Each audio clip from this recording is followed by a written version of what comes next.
वअस्हाबिही अजमईन।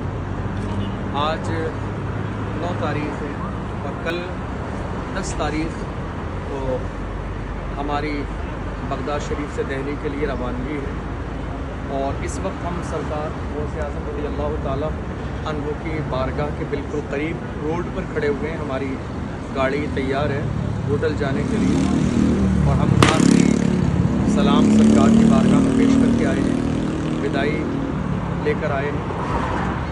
और जब आते हैं तो बहुत खुशी का मौका होता है, लेकिन जब आखिरी वक्त आता है तो बहुत उदासी होती है, बड़ी बेचैनी होती है, आंखों में आंसू होते हैं, एक अजीब कैफियत होती है। और हम सब लोग इस वक्त उसी कैफियत से गुजर रहे हैं कि आना तो बहुत आसान होता है लेकिन जाना बहुत दुश्वार होता है हर आशिक के लिए।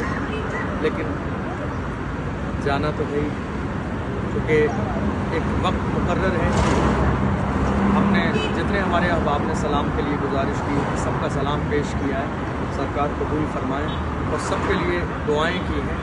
और सरकार की बारगाह में बहुत कुछ मांगा है अपने लिए, अपने वालिदैन के लिए, रिश्तेदार अजीज़ व अक़ारिब के लिए, और ख़ास कर ये दुआ मांगी है कि सरकार बार बार हमें, हमारे वालिदैन, रिश्तेदार अजीज़ व अक़ारिब, हमारे तमाम दोस्तों अहबाब को, हर ईमान वाले को बुलाते रहें। बिलख़ुसूस इस खादिम के लिए मैंने ये दुआ की है कि सरकार इस खादिम को बार बार अपनी बारगाह